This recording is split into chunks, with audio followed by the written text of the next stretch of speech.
Hi everybody. Olá, pessoal. Hoje é segunda-feira, 13 de abril de 2026, e nosso querido amigo, nosso irmão, o Coronel Jacques Bode, está aqui conosco. Bem-vindo de volta, Coronel. Welcome back. Oi, olá a todos, e obrigado por me convidarem novamente para o seu programa. Obrigado. Carol, I want to start with, since last Carol, quero começar com, você sabe, desde a semana passada, quando conversamos, é impressionante como as coisas mudaram. É inacreditável. Tivemos as negociações, depois tivemos as negociações de cessar-fogo, e as conversas fracassaram.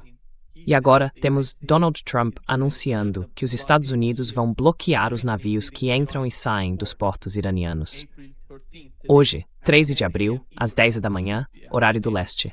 Aqui no Brasil são 11 horas. Essa é uma nova escalada. This is a new escalation. The whole concept of ceasefire was based on Todo o conceito do ceasefire foi baseado em tentar dar algum sentido a essa loucura. A guerra contra o Irã e, na verdade, todo o Oriente Médio sendo arrastado para ela. E então ele surgiu com essa nova ideia de pressionar a economia global por meio do bloqueio, porque a resposta iraniana será não permitir que ninguém use seus portos na região. E o outro ponto é Bab el-Mandeb. Bab el-Mandeb ainda não entrou no jogo, mas vai se tornar parte da guerra em breve. Qual é a sua compreensão dessa nova estratégia, se é que podemos chamá-la de estratégia? É mais como uma tática da parte de Donald Trump. If we can call it strategy, it's a tactic on the part of Donald Trump. Well, I don't think it's a new strategy. It's part of the same Bem, strategy. eu não acho que seja uma nova estratégia. É parte da mesma estratégia. Quero dizer, ainda estamos falando sobre paz através da força. E isso é, na verdade, como já expliquei muitas vezes, apenas uma variação da política de chantagem. É só isso. É o que existia no final do século XIX e no início do século XX, a chamada diplomacia das canhoneiras, que significa exigir algo de um ator e, se ele não cumprir, enviar suas canhoneiras para bombardeá-lo. Quero dizer, foi exatamente isso que aconteceu na China no final do século XIX. Essa é a chamada diplomacia das canhoneiras. Então, não há nada realmente novo aqui. Vimos, na verdade, exatamente o mesmo padrão desde o início do mandato de Trump. A chamada arte da negociação é exatamente isso. Art of the deal is exactly that. You just put on the table a solution. Você acabou de colocar uma solução sobre a mesa. Claro, é a sua própria solução, quero dizer, a solução de Trump. Você coloca isso sobre a mesa, então coloca a arma sobre a mesa e diz, bem, você pode escolher, ou aceita minha solução, ou eu atiro em você. Isso é, essencialmente, chantagem. E é exatamente isso que tivemos até agora. Foi assim que ele conseguiu, entre aspas, resolver não sei quantos, 7, 8, 9 conflitos. Sabe, resolver um conflito não é apenas chantagear as pessoas para que silenciem as armas. Para resolver um conflito, é preciso lidar com as causas profundas, a fim de alcançar um resultado duradouro, e não apenas temporário. O problema é que Trump é provavelmente a caricatura de um americano que depende de resultados rápidos em tudo, mas nunca de resultados a longo prazo. But no long-term, long-standing results. That's exactly what we have. We knew that. É exatamente isso que temos. Nós sabíamos disso. Quero dizer, eu estava muito cético de que essa negociação duraria muito, porque, e aqui precisamos fazer uma distinção, há o cessar-fogo, por um lado, e o plano de 10 pontos que o Irã apresentou na semana passada, que era essencialmente o que o Irã queria negociar, em contraste com o plano de 15 pontos que os Estados Unidos tinham em mente. E esses dois planos são completamente incompatíveis, porque o plano de 15 pontos, em essência, bem, mesmo que não saibamos exatamente o que há nele, alguns jornais israelenses publicaram partes do conteúdo. Supondo que esses sejam realmente os pontos, aliás, se lermos esses 15 pontos, não é nada menos que uma capitulação do Irã.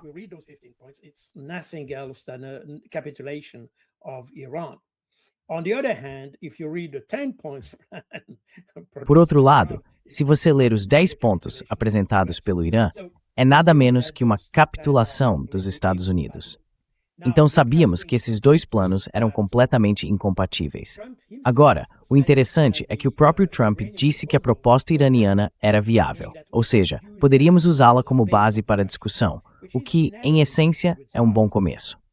E eventualmente, aliás, é interessante notar que se ouvirmos J.D. Vance, ele disse que restavam apenas 2 pontos ainda controversos.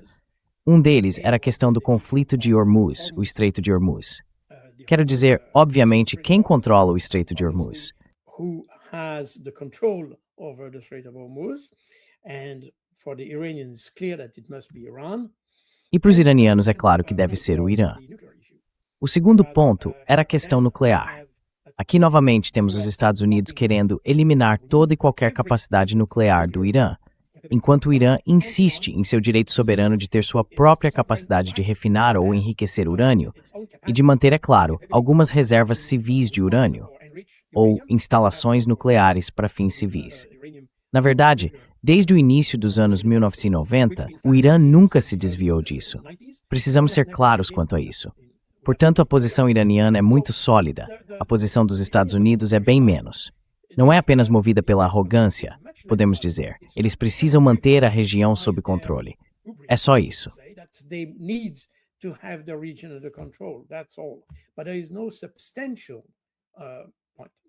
Mas não há nenhum ponto substancial. De qualquer forma, sabíamos que essa negociação, também é interessante ver que todas essas rodadas de negociação acontecem tão rapidamente. Enquanto no passado, durante a Guerra Fria, quando tínhamos negociações sobre a redução de armas convencionais ou mísseis de médio alcance na Europa, ou armas nucleares, todas essas negociações levavam meses ou até anos antes de atingirem seus objetivos. Agora estamos em um mundo em que esperamos resultados em 2 dias. Ou você aceita, ou não. Se você aceita, nós o atacamos. Se não aceita, é sempre a mesma estratégia do pão e circo. Isso não pode funcionar, especialmente no Oriente Médio. That cannot work, especially in the Middle East. You know better than me that you can achieve whatever you want in the Middle East. Você sabe melhor do que eu que é possível alcançar qualquer objetivo no Oriente Médio se isso for feito da maneira certa, seguindo as regras locais, com calma, conversando com as pessoas. Assim é possível conseguir o que quiser. E nós sabemos que o Irã não é uma ameaça. Já discutimos isso muitas vezes. No fim das contas, o problema não é se o Irã é uma ameaça ou não. Sabemos que não é. O que precisamos é de uma garantia, uma segurança de que ele continuará não sendo uma ameaça. É disso que precisamos. É claro que existe essa má-fé por parte de Israel, porque Israel sempre considerará todos os seus vizinhos como potencialmente ruins, hostis, agressivos, coisas desse tipo. Essa é a justificativa para a própria agressividade deles.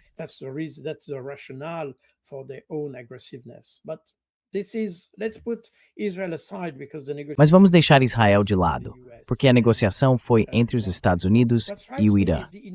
O que me chama a atenção é a incapacidade dos Estados Unidos de entender essa mentalidade, de perceber que se temos uma negociação, precisamos sentar juntos por dias, semanas, talvez meses, talvez anos. Isso não pode ser alcançado em 2 dias.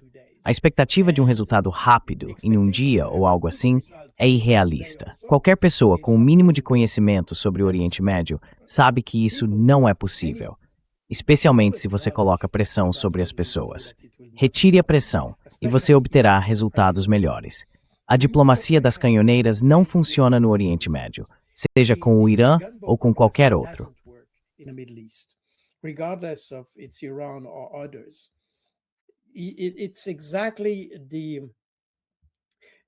É exatamente isso. Veja, você é engenheiro, você entende de fluidos não newtonianos. Quando se aplica muita força nesse tipo de fluido, não dá para atravessar, ele fica muito resistente. Mas se você se move bem devagar, consegue passar com facilidade. Então é a mesma coisa. Se você quer negociar no Oriente Médio, precisa levar em conta a mentalidade de lá. E não estou me referindo especificamente ao Irã, seja quem for no Oriente Médio, exceto Israel, porque eles não compartilham dessa mentalidade. Eles não fazem parte desse mundo. Cultural e historicamente, não tem nada a ver com o Oriente Médio. Mas para o resto da região, é igual. Você precisa de uma abordagem não newtoniana para a diplomacia. Se você não aplicar pressão, mas em vez disso agir com calma e conversar com as pessoas, vai obter resultados melhores. you will have more result. If you act as Trump, there is absolutely no Se você agir como o Trump, não há absolutamente nenhuma chance de alcançar qualquer objetivo. Acho que esse é um ponto muito importante. Por isso, não me surpreendi por não haver resultado. O que me surpreendeu foi que eles esperavam ter um resultado em um dia. Essa é a parte surpreendente. Eu esperava que, quando Trump decidiu por um cessar-fogo de 2 semanas, essas 2 semanas fossem usadas para negociação. Ou seja, que tudo não fosse concentrado em um único dia. Nós nos reuniríamos por 2 semanas, discutiríamos as questões e teríamos uma negociação de verdade. Como quando você vai a qualquer mercado no Oriente Médio para comprar comida ou qualquer outra coisa. É preciso negociar, é preciso conversar e no fim você encontra uma solução. Encontra o preço certo. You will find a solution, you find the right price. That's exactly how negotiation should work. É exatamente assim que uma negociação deve funcionar. E eu esperava que aquelas 2 semanas, o cessar-fogo, fossem usadas dessa forma. Agora, quando falamos sobre o cessar-fogo, é claro que temos os sabotadores. E como de costume, Israel é o sabotador. Provavelmente é por isso que tudo desmoronou. Porque lembre-se, o objetivo de Israel e basicamente tudo que Israel faz é garantir uma presença permanente dos Estados Unidos. Quero dizer, eles gostariam que os Estados Unidos se envolvessem em uma guerra contra os vizinhos de Israel. Eles não têm capacidade de lutar contra todos esses vizinhos sozinhos, então gostariam que os Estados Unidos fizessem isso por eles. É por isso que continuam provocando. Sempre criam uma situação em que os Estados Unidos precisam intervir. Até agora, os Estados Unidos intervieram sem o uso da força, de forma diplomática, essencialmente. Force diplomatically, essentially, but now with Trump, Netanyahu has understood. Mas agora com Trump, Netanyahu entendeu que tem um cara que é muito, digamos, não muito profundo em seu conhecimento ou abordagem das coisas. Ele é muito emocional, muito superficial e quer resultados rápidos. E esse é o presidente ideal dos Estados Unidos do ponto de vista de Netanyahu. É por isso que, de fato, como disse o New York Times, ele não ordenou que os Estados Unidos fizessem isso, mas criou uma situação em que os Estados Unidos só poderiam dizer, bem, essa é uma boa oportunidade. E veja, lembre-se de que Donald Trump é basicamente um corretor de imóveis, como Steve Witkoff, como Jared Kushner, aliás. Todos eles são corretores de imóveis, ou seja, pessoas que estão sempre em busca da oportunidade certa. São pessoas de oportunidade. The right opportunity. They are people of opportunity. They are not people of long-standing discussions. Eles não são pessoas de longas e demoradas discussões. Quando você está em Nova York, bem, eu não tenho muita experiência nesse ramo, mas posso supor que em Nova York é preciso tomar decisões muito rápidas e é preciso pressionar as pessoas a tomarem decisões muito rápidas. Então não há muito tempo para negociações, diálogo ou qualquer coisa do tipo. Você simplesmente vai e diz, aceite ou deixe. É tudo uma questão de oportunidade. E acho que é exatamente essa mesma lógica que levou os Estados Unidos a esse conflito.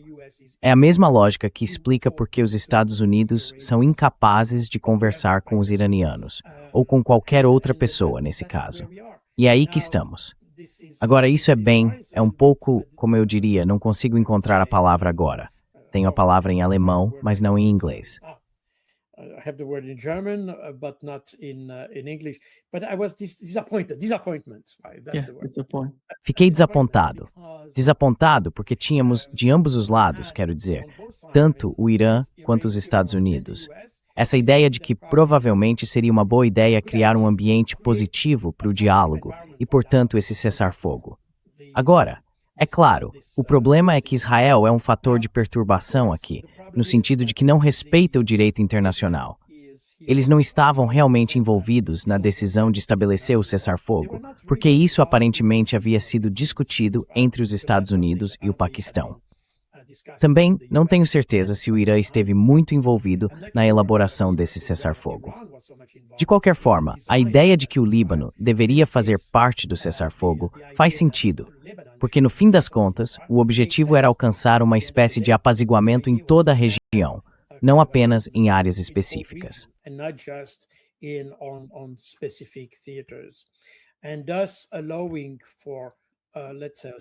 E assim permitindo, digamos, um espaço para discussão. E isso foi confirmado, aliás, pelo primeiro-ministro do Paquistão, que o Líbano fazia parte do acordo. Foi negado por Netanyahu, foi negado por Trump. Mas com Trump, nunca se sabe exatamente. Com Netanyahu, sabe-se exatamente que ele não quer um cessar-fogo. E essa tendência, essa propensão de sempre buscar uma solução militar, mais destruição e tudo mais, é algo que me decepciona. Quer dizer, não é decepcionante, porque já esperamos isso. Mas me assusta nesse sentido, porque significa que não há como chegar a qualquer acordo com Israel. There is no way you can achieve any agreement with Israel. When Israel is in the equation, Quando Israel entra na equação, não é possível chegar a um acordo que leve à paz. Esse é o problema. Eles não querem paz. E é isso que os europeus estão começando a entender. Mas é interessante que só agora estejam começando a perceber isso, porque, é claro, estão sofrendo as consequências.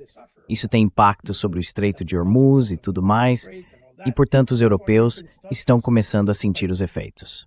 Mas Netanyahu continua sendo o mesmo Netanyahu que respondeu à Operação Inundação de Al-Aqsa em 2023. Então é a mesma história. Mesmo assim, nenhum país europeu reagiu aos massacres cometidos pelos israelenses. Agora reagem porque estão preocupados. De certa forma, estão envolvidos. Portanto, é uma situação muito decepcionante, mas de certo modo já era esperado. But it was somehow expected. Carl, I think we have the combination of the Cal, disastrous acho que temos uma combinação de políticas e estratégias desastrosas, táticas desastrosas, na verdade. Porque, por um lado, como você mencionou, e mencionou corretamente, Israel não quer paz. Israel não está buscando a paz. Logo após o anúncio do cessar-fogo, eles atacaram o Líbano. Vimos o que aconteceu no Líbano. E, por outro lado, você não vê isso na administração Trump. Olhe para a administração Trump. Quem são essas pessoas? Basicamente, elas não conhecem o básico de negociação e diplomacia. Elas não sabem nada. Veja o JCPOA. Veja o processo que levou a um acordo entre os Estados Unidos e o Irã. É um processo longo, técnico e político. These technical teams, political teams, were negotiating for hours, days, months. Estamos negociando por horas, dias, meses, para chegar a algum tipo de acordo. E olha a receita que os Estados Unidos tinham sob o governo Trump. É inacreditável. O quadro é tão grande, é gigantesco. É impossível negociar desse jeito. E olhe para o lado iraniano. Eles tinham tudo: equipe política, equipe jurídica, equipe econômica. As pessoas que administravam a economia do Irã, que conheciam a economia do Irã. Todos estavam preparados para, pelo menos, definir o quadro das negociações. Mas essas pessoas, estou falando de J.D. Vance, ele estava literalmente lá, dizendo: vocês vão aceitar ou não, e nós vamos sair da sala. Esse é o problema.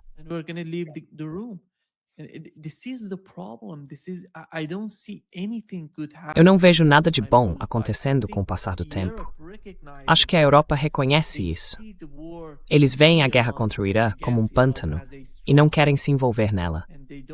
Mesmo com o bloqueio, aprendemos que o governo do Reino Unido, bem, sabemos o quão próximo o governo britânico é dos Estados Unidos.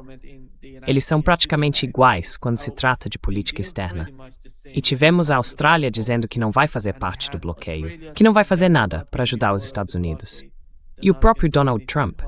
É inacreditável o que ele está fazendo. Mas qual é a sua opinião? Porque parece que estamos caminhando para o desastre. Yes, they are heading for disaster, but don't expect too much from Sim, eles estão caminhando para o desastre, mas não espere muito da Europa. O motivo pelo qual os europeus não querem se envolver nisso é que, antes de tudo, eles já se envolveram no conflito Iraque-Síria no início dos anos 2000. Quero dizer, muitos europeus fizeram parte da Operação Liberdade Iraquiana e de tudo aquilo. A Europa pagou o preço por isso. Pagou o preço do terrorismo, o preço da imigração, o preço de tudo. Os Estados Unidos pagaram apenas um preço financeiro, mas os europeus pagaram o preço econômico e político. Então eles têm essa experiência. Eles sabem que não tem nada a ganhar participando de um conflito iniciado pelos Estados Unidos. Os Estados iniciam conflitos por seus próprios interesses, não pelos interesses da Europa. I mean, or Europe or whoever, because when they started this Quer dizer, a Europa, ou quem quer que seja, quando começaram essa guerra contra o Irã, não consultaram ninguém. Não perguntaram aos europeus se eles ficariam satisfeitos ou não. Simplesmente fizeram. Então agora os americanos estão com medo do que começaram e estão tentando envolver outros para resolver o problema. E toda a questão do Estreito de Hormuz não é totalmente nova. No mês passado, você deve se lembrar, Donald Trump estava se gabando de que seria capaz de escoltar petroleiros pelo Estreito de Hormuz. No fim, esses estados com isso, e eles não tiveram coragem de fazê-lo. The US Navy advised against this and they didn't dare to do it. Remember that they had the same problem in the Red Sea with the Lembre-se, eles tiveram o mesmo problema no Mar Vermelho com os Houthis, e isso acabou levando a uma catástrofe. Em maio de 2025, eles acabaram chegando a um acordo com os Houthis, de que os Houthis não atacariam a frota da Marinha dos Estados Unidos. Ao mesmo tempo, os Estados Unidos não atacariam os Houthis, mesmo que eles disparassem contra Israel. Só para mostrar, os americanos só são corajosos quando têm equipamento suficiente. Se têm domínio, são corajosos. Se não têm, não são. Essa é a diferença em relação a outros, que são corajosos independentemente do equilíbrio de forças. Mas para que os americanos sejam corajosos, e os europeus também, é a mesma coisa. Eles só são corajosos quando têm superioridade. They are brave only when they have the superiority. But bravery is not a matter of balance of Mas a power. coragem não é uma questão de equilíbrio de forças, é uma questão de determinação. E é exatamente isso que temos aqui. Os europeus, como eu disse, não querem se envolver em um conflito que não começaram, que aliás pode afetar o próprio suprimento de energia deles, e não apenas energia, porque estamos falando de fertilizantes, hélio e outros gases, coisas desse tipo. Então não se trata apenas de petróleo e gás. De qualquer forma, os europeus não querem fazer isso. Mas ao mesmo tempo, eles não têm os meios para fazê-lo. Falam com bravura. Você tem o Macron, por exemplo, se gabando de que enviaria tropas para a Ucrânia e tudo mais, mas eles não têm isso. Eles não têm esses recursos.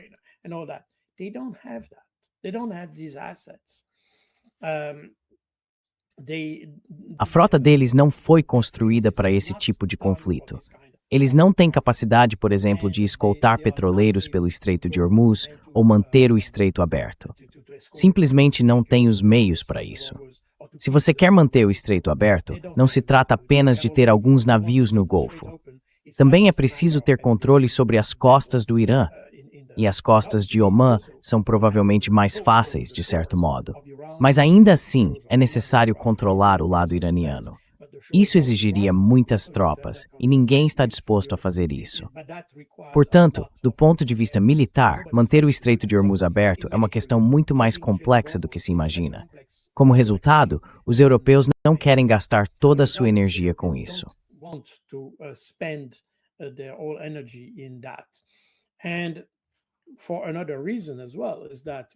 E por outro motivo também, basicamente para resolver o problema, basta uma negociação adequada. Quero dizer, lembre-se de que antes de 28 de fevereiro, o Estreito de Hormuz estava aberto. Todos podiam passar, não havia taxas, nada. A nova situação criada pelos Estados Unidos é que causou esse problema. Então, para resolvê-lo, só precisamos reverter essa situação. É só isso. Não é necessário um grande número de tropas, nem que pessoas percam a vida por causa do Estreito de Hormuz. É apenas uma questão de boa negociação e bom senso. Só isso. Esse é um aspecto. Agora, o problema é que temos tanto na Europa quanto nos Estados Unidos, especialmente nos Estados Unidos neste momento, mas é claro que, como estamos falando sobre o Irã, é por isso que podemos focar em Trump. That's the reason why we can focus on Trump.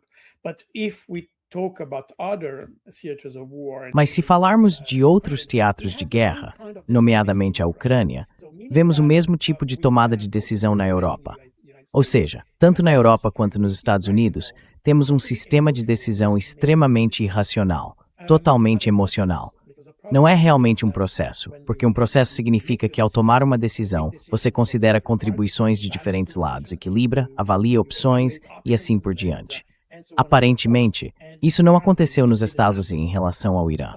O que temos aqui é basicamente um atirar do quadril, sabe? É agir por instinto.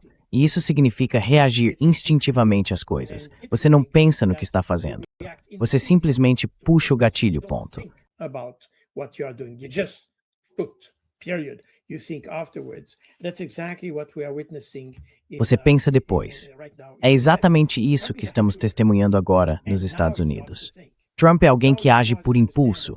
E agora ele começa a pensar. Agora ele começa a entender que se colocou em uma situação da qual não consegue sair. E esse é exatamente o problema. Agora, isso era esperado. Quero dizer, não sou o único. Muitas pessoas no seu canal disseram exatamente a mesma coisa. Se você for um observador simples, honesto e eu diria científico da situação, pode chegar à mesma conclusão. Quando você reúne todos os fatos, chega ao mesmo resultado. Esse desfecho era totalmente esperado. Ainda não entendo por que na Casa Branca ninguém aconselhou o presidente a não fazer isso, ou pelo menos não com força suficiente, não com argumentos fortes o bastante para fazê-lo mudar de decisão. In order to make him change his decision, because the whole thing is based on wind. Tudo isso se baseia no vento, basicamente, nada mais. Mas temos exatamente a mesma coisa na Europa. Veja, quando se fala sobre isso, é claro que há um ponto em comum, que é o fornecimento de energia. A mesma coisa aconteceu quando a Europa decidiu cortar seus laços com a Rússia e quis diversificar suas fontes de energia. Pois bem, vemos exatamente do que se trata essa diversificação. Agora é só os Estados Unidos. Ponto final. Então estamos falando de pessoas que não têm muita profundidade em seu modo de pensar. Elas não entendem diferentes opções ou estratégias, simplesmente decidem, ponto. Elas têm um mocinho e um vilão. E o mocinho, você tem que atirar nele, ponto. É simples assim. O problema é que com o tempo, você percebe que o mocinho não era exatamente o mocinho, e o vilão também não é exatamente o vilão. E é aí que estamos. Yeah. Carol, I think one of the escalations with the blockade would Carol, acho que uma das escaladas com o bloqueio seria como a China reagiria a isso. Sabemos que a China depende do Estreito de Hormuz e, como é considerado um país amigo do Irã, tem conseguido lidar com a situação até agora. Tem sido desafiador para eles, mas não um grande problema, porque seus petroleiros conseguiam passar pelo Estreito de Hormuz sem dificuldades. Mas se Donald Trump impor esse bloqueio, não será apenas a China. Outros países também serão afetados por ele. Other countries to be influenced by the blockade. Well, don't overestimate China's dependency. Bem, não superestime a dependência da China em relação ao petróleo do Irã. Lembre-se de que a China é cerca de 84 a 85% energeticamente independente. Quero dizer, eles têm suas próprias fontes de energia dentro do próprio país, o que significa que dependem apenas cerca de 15% de fornecimento externo. Parte desse fornecimento externo de energia vem, é claro, da Rússia, que é uma aliada muito forte e fornece energia por meio de gasodutos e coisas do tipo. This can cement this up.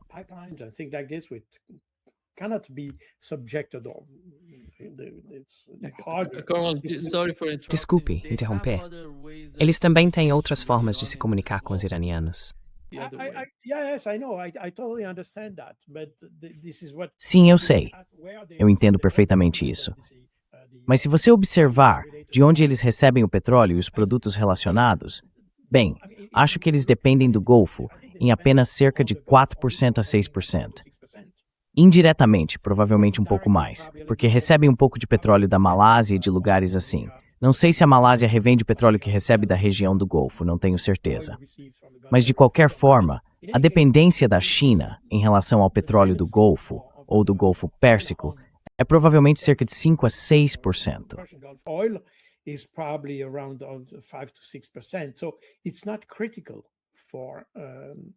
Então isso não é algo crítico para a China, porque o país diversificou suas fontes de energia. Eles até compram petróleo dos Estados Unidos, então não é um grande problema. Na verdade, a China está em uma posição melhor do que a Europa, por exemplo.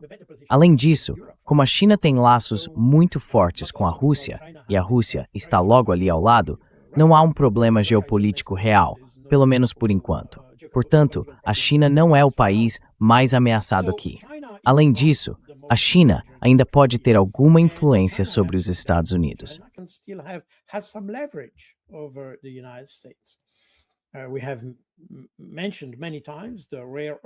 Mencionamos muitas vezes a questão das terras raras, alguns materiais estratégicos, como o tungstênio, por exemplo, e coisas do tipo, dos quais os Estados Unidos são extremamente dependentes. E a China basicamente pode abrir ou fechar a torneira disso. Isso já aconteceu com ímãs permanentes ou naturais, e com algumas terras raras. Os chineses já bloquearam a exportação de terras raras para fabricantes de armas, quero dizer. Fabricantes de armas ocidentais e norte-americanos. Portanto, a China tem muita influência. O problema não é tanto que a China seja agressiva, é um país pacífico, o que significa que ainda pode encontrar outras formas, e essa provavelmente é a melhor abordagem. Também vimos isso nas negociações, porque a ideia do Paquistão de mediar entre o Irã e os Estados Unidos também foi apoiada pela China.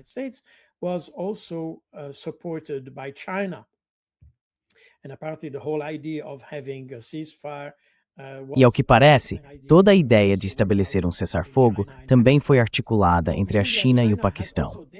Isso significa que a China tem influência não apenas em termos de quantos navios de guerra pode mobilizar, mas também em quantas terras raras pode restringir e em quantas iniciativas de paz pode lançar. Na verdade, a China tem um espectro mais amplo de atividades, um alcance de ação maior para melhorar a situação do que os países ocidentais. A Europa é, de fato, a grande perdedora em tudo isso, porque vemos que ela não tem absolutamente nenhuma voz no que está acontecendo. Mais uma vez, o cessar-fogo é resultado dos esforços chineses, russos e paquistaneses. Claro, é algo frágil, mas ao menos é uma iniciativa. Os europeus não têm absolutamente nenhuma influência nisso. Estão apenas lidando com as consequências e não conseguem realmente agir para preveni-las ou influenciá-las.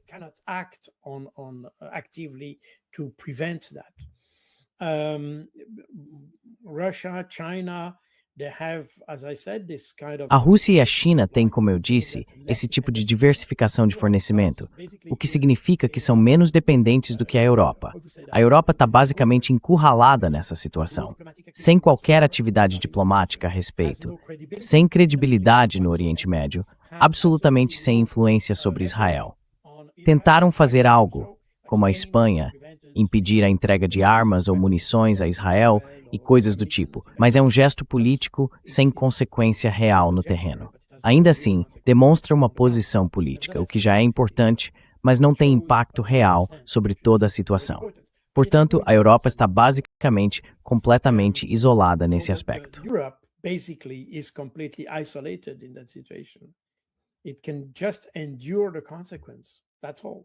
Ela só pode suportar as consequências, e nada mais. Então acho que a Europa é a grande perdedora em toda essa situação. Claro, os Estados Unidos são um perdedor estratégico, no sentido de que sua credibilidade entrou em colapso completo. Essa ideia de se envolver em uma guerra sem a menor noção de como encerrá-la demonstra falta de pensamento estratégico. E, portanto, surge a questão: por que deveríamos continuar confiando nas garantias de segurança dos Estados Unidos? Garantias, entre aspas. Essas questões surgem, é claro, no Oriente Médio, mas não apenas lá. E acho que é um ponto interessante que mal vimos ser discutido no Ocidente.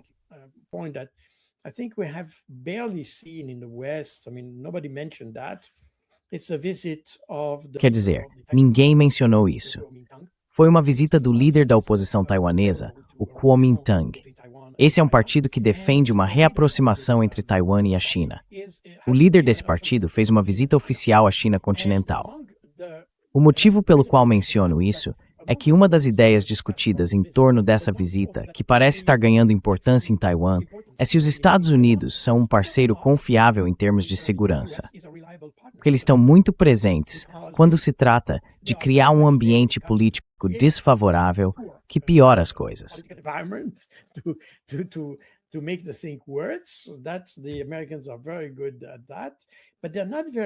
Os americanos são muito bons nisso, mas não são muito bons em apoiar seus chamados aliados quando necessário.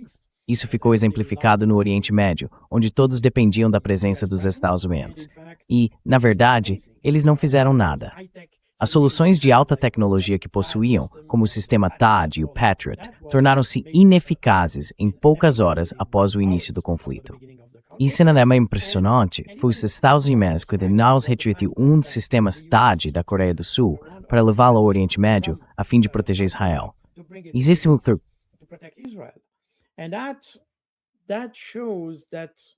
It was two, Eram dois deles, Carl. two of the time. Que deles de cá? two of them. Okay, yeah, that was. But it just shows. Ok, mas isso só mostra que os Estados Unidos não agem em favor de seus aliados. Agem em favor de si mesmos e de Israel. Ponto. Todo o resto é insignificante. E isso também levanta toda a questão da OTAN, porque no fim das contas, a ideia da OTAN era envolver os Estados Unidos em um conflito caso uma guerra estourasse na Europa. E agora vemos que os Estados Unidos não fazem isso. Quero dizer, se não for do interesse deles lutar ou se envolver em uma guerra, eles não o farão. Não farão isso pelos belos olhos de Emmanuel Macron ou de quem quer que seja. Se não for conveniente para os americanos, eles não farão. Eles simplesmente dirão, bem, esse é o seu problema. If it doesn't suit the American, they will not do it. They will say, well, that's your problem. And that's a little bit what we see now in the Middle East. E é um pouco disso que vemos agora no Oriente Médio. Tudo isso ajudará a remodelar as relações entre os Estados Unidos e seus próprios aliados. Essa questão, aliás, foi levantada na Coreia do Sul e, ao que parece, a mesma pergunta está surgindo agora em Taiwan. Portanto, vemos que, além do Oriente Médio e de toda a questão do Irã, algo muito mais profundo está acontecendo. Os Estados Unidos, e de fato, em certa medida, isso está relacionado à política de Trump e ao que ele queria fazer. Queriam tornar a América grande novamente. Ele nunca disse tornar o Ocidente grande novamente, ou tornar a Europa grande novamente. Tornar a América grande novamente. Ponto final. Não tenho certeza se ele vai conseguir isso. Mas essa já é outra discussão. I'm not sure he will achieve that. There's another discussion. The opposite. O oposto seria alcançado, eu acho. Como é? O oposto seria alcançado. Most probably so far it doesn't go in the good direction. But anyway, Até agora, as coisas não estão indo em uma boa direção. Mas, de qualquer forma, isso vai um pouco além do tema de hoje. De todo modo, a ideia por trás disso é tornar a América grande novamente, não mais ninguém. Ou seja, eles vão usar ou abusar de seus aliados, mas não vão se envolver a menos que seja necessário. Lembra o que aconteceu em março, quando Trump não quis comprometer as forças navais dos Estados Unidos no Estreito de Hormuz, mas pediu aos seus aliados da Europa Ocidental que fossem até lá para manter o estreito aberto? É exatamente isso. Quando ele vê que o problema é grande demais para ele, ou que não vai conseguir resolvê-lo, simplesmente entrega o problema aos europeus ou a quem quer que sejam seus aliados. hand the problem over to the Europeans or whoever its allies. So these are not allies. Então, esses não são aliados. E é exatamente isso que todo esse caso mostra. Também mostra que o Ocidente, e especialmente a Europa, é na verdade extremamente fraco. Porque todo o poder da Europa, o poder percebido da Europa, vinha militarmente falando dessa ideia de pertencer à OTAN, que é uma aliança militar muito poderosa, a mais poderosa e coisas do tipo. Mas ela só é poderosa se os Estados Unidos fizerem parte dela. Caso contrário, não tem sentido. Esse é o problema. E agora, eles estão começando a entender a meia de uma guerra muito grande em que os Estados Unidos precisem se envolver. A OTAN é inútil. Very large war where the US needs to be involved, NATO is useless. And in fact, that's something I have said from the E de very fato, é exatamente isso que venho dizendo desde o início da guerra na Ucrânia. NATO was not A OTAN não foi criada para esse tipo de situação. Como resultado, ela é inútil para resolver a situação na Europa. É por isso que foi necessário firmar aqueles acordos bilaterais de segurança entre a Ucrânia e estados individuais como a França, a Eslováquia e outros na Europa, porque não se podia comprometer a OTAN com isso. A OTAN é essencialmente os Estados Unidos, e os Estados Unidos não queriam se envolver diretamente no conflito contra a Rússia. Portanto, a OTAN é inútil para esse tipo de conflito. E se quisermos contar apenas com os próprios recursos militares da Europa, simplesmente não é suficiente. simple military resources of Europe, this is not enough. So, and that's exactly what we see with the Strait of E é exatamente isso que vemos com o Estreito de Hormuz. the losers. Os perdedores são definitivamente os europeus, sem dúvida alguma. Os Estados Unidos são um perdedor estratégico nesse sentido. Quero dizer, eles provavelmente conseguirão resolver a situação economicamente, mas como não dependem tanto desse petróleo quanto os europeus, embora tenhamos que ter muito cuidado com isso, por causa do tipo de petróleo. Veja, os estados são um dos maiores exportadores de petróleo. Acho que o maior, mas também são um dos maiores importadores de petróleo. Então eles exportam petróleo, mas também importam petróleo. E a razão para isso é que o que exportam não é exatamente o mesmo tipo de petróleo que importam. Not exactly the same kind of oil that the oil imports. And the product that he imports E o produto que eles importam é algo de que precisam, porque o que exportam pode ser usado para outros fins além de carros, por exemplo. Quero dizer, não sou especialista nisso tudo, mas aparentemente o petróleo que se obtém no Oriente Médio é adequado para o que se coloca no carro. Quer dizer, ele precisa ser refinado, obviamente, mas a qualidade então se ajusta ao que pode ser usado no carro, para simplificar ao máximo. Isso significa que há uma espécie de dependência, mas os Estados Unidos também têm a sua. Quero dizer, eles também podem comprar petróleo venezuelano e assim por diante. Então eles têm alternativas. A Europa não tem alternativas. they have alternatives. Europe has no alternatives. Yeah. Carl, I think the blockade is the problem that Sim, would make Cal, if acho que o the bloqueio é o Donald verdadeiro Trump problema. succeeds in Vamos blocking supor the que Donald situation. Trump consiga impor o bloqueio à situação, controlando o que entra e o que sai. What is A the realidade no reality Irã today hoje that é que eles they produzem mais de produce 90% dos próprios alimentos. they're not that much Eles não dependent dependem tanto on de the importações, outside, what comes mas é o from outside. oposto para os países do But the CCG. opposite, it's Mais de the 90% do que consomem vem de fora. Isso é extremamente problemático para eles.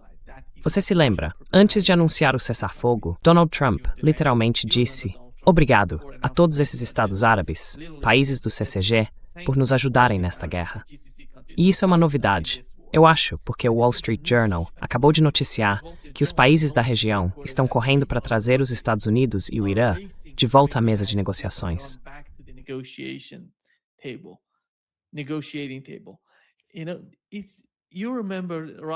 Sabe, você se lembra que logo após o anúncio, alguns desses países do CCG estavam dizendo: "Não, não fazemos parte disso." Depois começaram a atacar o Irã. Basicamente, estou falando dos Emirados Árabes Unidos, por exemplo, atacando a Síria e o Irã. Agora, em relação ao bloqueio, acho que eles estão sentindo a pressão, estão sentindo as consequências dessa escalada. Porque a realidade é que, como Antony Blinken disse ontem, eles esgotaram drasticamente as capacidades ofensivas dos Estados Unidos. Então não podem começar uma nova guerra com a mesma força que tinham antes. E essa realidade está influenciando suas políticas e a continuação da guerra. Qual é a sua compreensão sobre isso? Não, absolutamente. Você está totalmente certo. Quero dizer, você precisa lembrar que existe uma resolução, acho que já expliquei isso no seu canal, a Resolução 3314, de dezembro de 1974. Resolution 3314 of December 1974 that explains in the case of aggression how to define Isso explica, no caso de agressão, como definir os agressores. E se você ler essa resolução, verá que todos os países do CCG que apoiaram ou permitiram que os Estados usassem bases em seu território para atacar o Irã podem de fato ser definidos como agressores. Isso é muito claro. Isso também se aplica, aliás, a todos os países europeus que ofereceram suas próprias bases ou territórios, como Ramstein, Istris na França e assim por diante. Temos todas essas bases aéreas que foram usadas como alternativas às bases do Oriente Médio pelos Estados Unidos para abastecer e atacar o Irã. Todos esses países podem ser considerados agressores pelo Irã, legalmente. É totalmente legal. Eles são agressores. Ponto final. Não há discussão sobre isso. Agora, a questão é, claro, que isso tem algumas consequências. The question is, of course, that it has some consequences. And now, as you rightly said, they start to feel the heat. E agora, como você disse corretamente, eles estão começando a sentir a pressão, porque não se trata apenas de receber alguns mísseis em suas bases aéreas, agora a própria economia deles está em risco. E claro, há esse bloqueio que Trump decidiu impor, mas existem outros aspectos também. Quero dizer, lembre-se de que a maioria desses países, pense em Dubai, por exemplo, nos Emirados Árabes Unidos, depende fortemente do turismo. E agora não tenho certeza se as pessoas querem passar férias em Dubai. Essa é uma parte importante do PIB deles, especialmente nos Emirados Árabes Unidos. Então aqui vemos que as consequências da guerra afetam diretamente as capacidades econômicas desses países. E claro, agora o problema é que eles precisam mudar de rumo, e é um pouco isso que estão tentando fazer.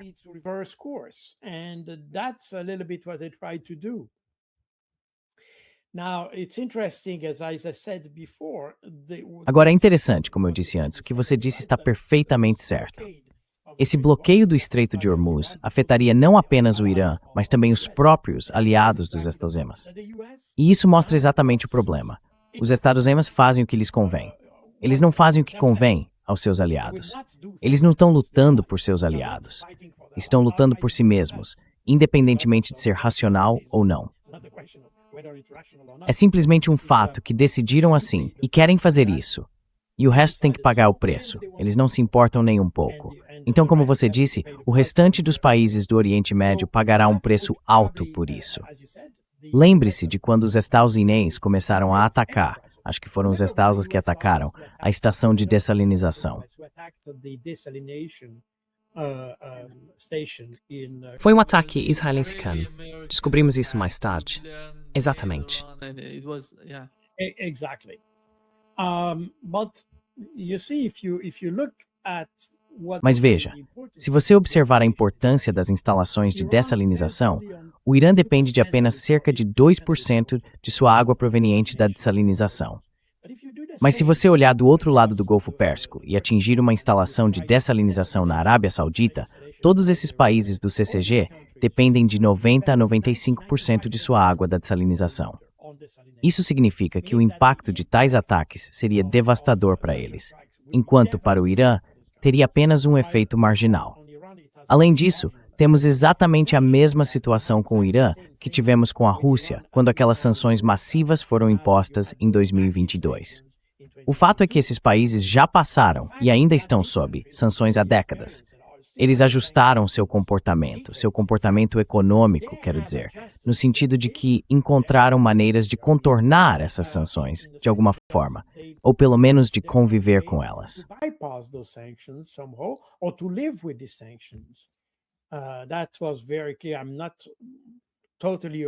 Isso ficou muito claro.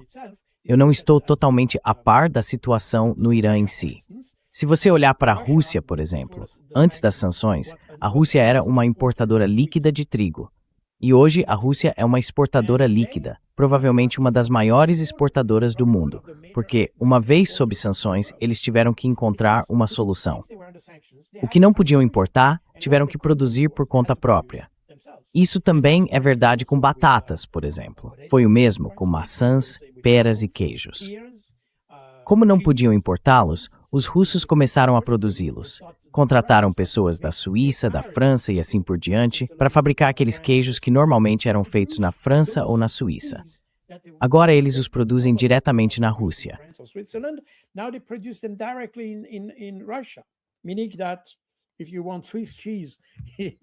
Ou seja, se você quiser queijo suíço na Rússia, pode encontrá-lo. Não precisa ser importado. Eles podem produzi-lo localmente. E presumo que o mesmo tenha acontecido no Irã.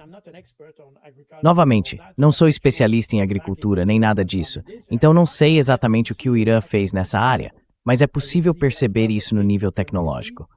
Vemos isso claramente quando os Estados Unidos e Israel, que afirmam ter supremacia tecnológica, na verdade não têm. Hoje, a tecnologia iraniana é bastante avançada. E claro, o Irã é um país altamente educado, com muitas universidades e pessoas muito instruídas. Provavelmente não é coincidência que desde o início desta guerra, em apenas um mês, algo como 763 escolas tenham sido destruídas pelos americanos no Irã. 763 schools destroyed by the Americans in Iran. So it means that the Americans and Então isso significa que os americanos e os israelenses direcionaram especialmente esses. Não, não eram escolas, desculpe, eram universidades, sim. Havia universidades, mas também havia instalações médicas e tudo mais. E provavelmente estou misturando as duas coisas.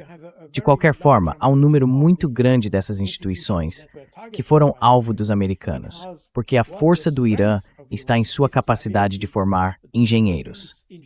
Engenheiros que conseguem superar o problema de estar sob sanções, pois assim produzem seus próprios produtos.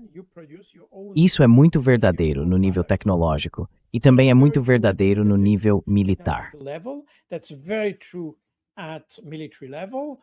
That's probably very true in many technologies where Isso provavelmente é muito verdadeiro em muitas tecnologias, nas quais até a China pode ser de alguma ajuda, porque isso também desempenha um papel. Então, pensar que se pode simplesmente estrangular um país como o Irã, apenas bloqueando o Estreito de Hormuz, acho que essa é uma reação bastante infantil. Isso afetaria mais os aliados dos Estados do que seus inimigos.